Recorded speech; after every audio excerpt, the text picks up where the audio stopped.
हम सबका प्रयास होना चाहिए कि हम देश में एकता के तत्व को लगातार उभारते रहें।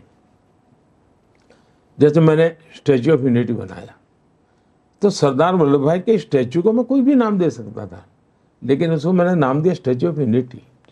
फिर वो जो एक पूरा है वो इलाका जो पहले कॉम्प्लेक्स बना, गांव का पुराना अलग नाम था, मैंने उसको एकता नगर नाम दिया। हमारी सरकार ने योजना बनाई पूरे देश में स्टेट कैपिटल में एकता मॉल बनाओ। एकता मॉल के पीछे मेरी कल्पना ऐसी है कि उस एकता मॉल में हिंदुस्तान के सभी राज्यों का खाने के लिए कुछ न कुछ उपलब्ध हो, सभी राज्यों की वन डिस्ट्रिक्ट वन प्रोडक्ट जो है सभी राज्यों की वहाँ अवेलेबल हो, वहाँ पर उस स्टेट के अपने। तो मैंने लखनऊ में भी मानो एकता मॉल में गया तो मुझे केरल की जो चीज़ चाहिए मुझे मिल जाएगी। मैं लखनऊ के मॉल में एकता मॉल में गया तो मुझे नागालैंड की चीज़ भी मिल जाएगी। तो मेरी कोशिश होती है एकता को पहलुओं को जितना हम उभार सकते हैं उभारें। इनकी कोशिश है देश को जितना ज़्यादा टुकड़ों में बांटे, वो उसी दिशा में जा रहे हैं। वो देश को ऐसे भी काट रहे हैं, देश को ऐसे भी काट रहे हैं। ये बहुत खतरनाक खेल है। और मैं जो कांग्रेस से लोग अभी अभी निकल करके बाहर आए, जिन्होंने अपनी जीवानी के महत्वपूर्ण वर्ष कांग्रेस को दिए थे जी, और बड़े समर्पित भाव से काम करने वाले लोग थे, तो मेरी पार्टी के कुछ लोगों ने जब उनसे बात की और कुछ उन्होंने मीडिया से भी कहा है, वो तो चौंकाने वाला है। आज भी कांग्रेस के वरिष्ठ नेता जो लोकसभा का चुनाव लड़ रहे हैं कांग्रेस के टिकट पर जी, वो एक बार मुझे पार्लियामेंट में मिले थे, एमपी थे। उन्होंने कहा साहब हम तो पूरी तरह ये माओवाद और नक्सलवाद की विचारधारा में फंसे पड़े हैं। मैं बोले कांग्रेस से हूँ, मैं हाउस में तो जो बोलना है बोलूँगा, लेकिन मैं चिंतित हूँ।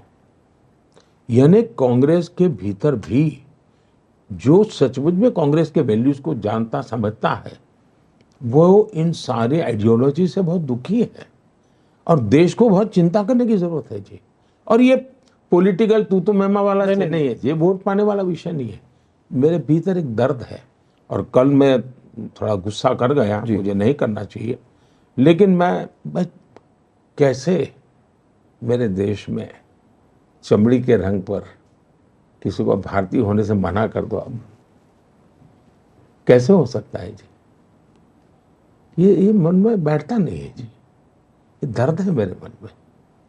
मगर प्रधानमंत्री जी इससे जुड़ा हुआ और एक सवाल है कि जब मुस्लिम कोटा की बात आई थी, मुस्लिम रिजर्वेशन की बात आई थी, तो खड़गे जी ने कहा 2-2 चिट्ठियां लिखी, आपको ओपन लेटर कर दिया कि हम ऐसे कोई बात नहीं कर रहे, इसकी बात नहीं है, कोई गुंजाइश नहीं है, आप हमारे मैनिफेस्टो को मिसरीड कर रहे हैं, ऐसी बात हुई थी। मगर अभी तो इंडिया अलायंस के नेता खुद सामने आकर खुलकर बोल रहे हैं। लालू प्रसाद यादव जी ने कहा कि पूरा मुस्लिम कोटा होना चाहिए, पूरा, यानी कि टोटल मुस्लिम रिजर्वेशन। तो इस पर क्या सवाल है कि क्या ये पार्टियां दूसरे लोगों के बारे में, दूसरे समुदाय के, दूसरे वर्ग के बारे में, दूसरे धर्मों के लोगों के बारे में सोचते नहीं है, या फिर कोई एक्सट्रीम अपीजमेंट हो रही है? भारत को आगे बढ़ाना है तो जिस मंत्र को लेकर के मैं चलता हूं उसका महात्म्य बहुत है। सबका साथ, सबका विश्वास, सबका विकास जी। और 14 के बाद जब मैंने काम किया तो मैंने उसमें एक और जोड़ा, सबका विश्वास जी। और अब जब बहुत बड़े टारगेट को लेकर चल रहा हूं तो मैंने जोड़ा सबका प्रयास जी। तो सबका साथ, सबका विकास, सबका विश्वास, सबका प्रयास, एक सकारात्मक सोच के साथ। और जब हम सबका कहते हैं तो कोई डिस्क्रिमिनेशन नहीं होना चाहिए। सरकार के किसी भी काम में जाति, संप्रदाय, लिंग, इसके आधार पर, भूभाग के आधार पर डिस्क्रिमिनेशन नहीं होना चाहिए।